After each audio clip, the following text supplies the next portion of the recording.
En plus de ces deux causes, il y a d'autres causes. Il y a également la question allemande, la question liée à l'Allemagne. L'Allemagne, après la Seconde Guerre mondiale, c'est un État vaincu. C'est un État qui a été divisé en 4 zones d'occupation. Et les 4 zones d'occupation ont été confiées aux grands vainqueurs de la guerre, à savoir les États-Unis, l'Angleterre, la France, mais également l'URSS. Chaque État a sa zone, la capitale également a été divisée. Maintenant, la gestion de cet État allemand va entraîner des tensions entre les deux camps parce que les États-Unis, la France et aussi l'Angleterre vont unifier leurs zones d'occupation pour créer la trizone qui va par la suite donner naissance à la République fédérale d'Allemagne, qui est un État qui constitue un problème pour l'URSS, parce que l'Allemagne même constitue déjà un problème pour l'URSS, parce qu'elle a embêté l'URSS à 2 reprises dans des guerres encore féroces, 1914, 1939, ainsi de suite. Donc l'URSS trouve cela comme une trahison, comme également une violation des accords, et elle aussi, elle décide de riposter. Donc la gestion de l'Allemagne entraîne aussi des tensions entre les deux et finit également par établir un ordre mondial dans lequel on aura 2 camps opposés, camp de l'Est, camp de l'Ouest. Et par la suite, il y a d'autres causes également. Il y a la doctrine Truman, et doctrine Truman qui comporte un autre volet économique qu'on appelle le plan Marshall que nous avons vu précédemment. Mais la doctrine Truman est une doctrine initiée contre l'avancée du communisme. Donc, doctrine Truman ou endiguement, c'est une doctrine dressée contre le communisme soviétique. Passer par tous les moyens pour empêcher le communisme de prendre du terrain en Europe et dans le monde entier. Donc après l'explication de ces 2 causes de la division du monde en 2 blocs, nous passons à la question numéro 2 qui va nous permettre pour chaque bloc de donner les leaders du bloc, de donner aussi l'organisation militaire du bloc, mais également l'instrument économique. Pour chaque bloc.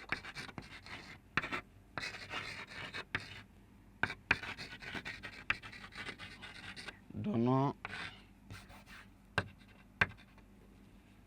2 points. Le leader du bloc.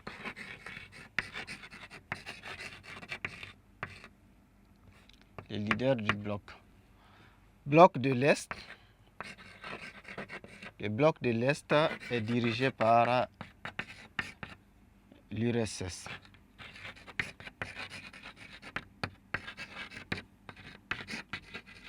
Dirigé par l'URSS. Le bloc de l'Ouest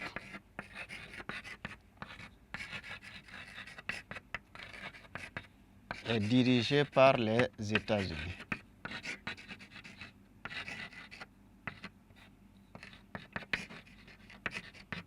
Dirigé par les États-Unis. Maintenant, l'organisation militaire.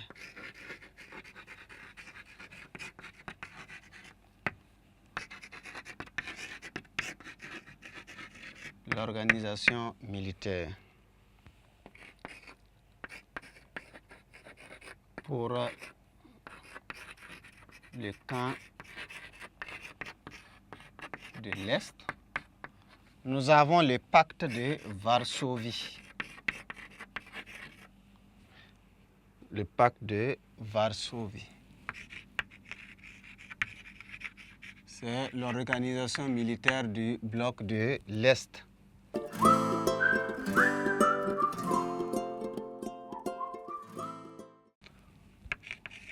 Pour le camp de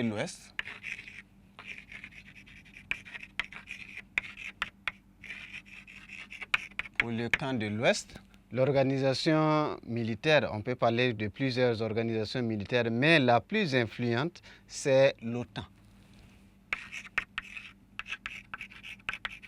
L'OTAN, Organisation du traité de l'Atlantique Nord. En plus de l'OTAN, on peut avoir également d'autres organisations militaires. Il y a l'ANZUS, Australie, Nouvelle-Zélande et États-Unis d'Amérique. Il y a également le pacte de Bagdad. Il y a aussi l'OTAS, Organisation du traité de l'Asie du Sud-Est, ainsi de suite. Voici les différentes organisations sur le plan militaire mises en place dans le bloc de l'Ouest.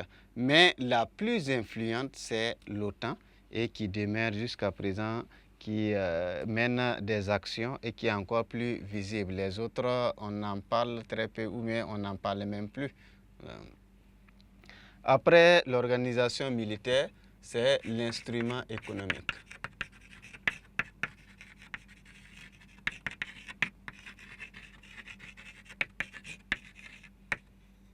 L'instrument économique.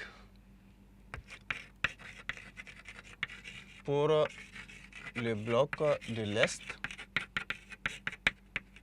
l'instrument économique mis en place pour le bloc de l'Est, c'est le KEM ou Comecon en anglais. KEM, c'est Conseil d'aide économique mutuelle. Et pour coordonner les activités économiques, le système économique du bloc de l'Est. Pour le bloc de l'Ouest,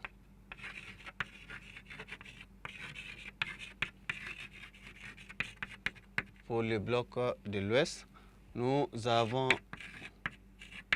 l'OCE qui va devenir par la suite l'OCDE.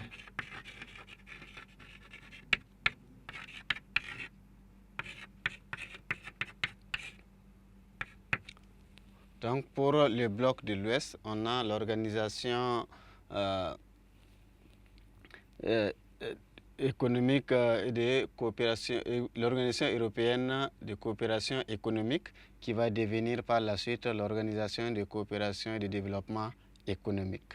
Donc voici un peu les différents instruments mis en place par les différents blocs pour leur organisation, puisque on parle de l'organisation des blocs. Les blocs, une fois mis en place, vont s'organiser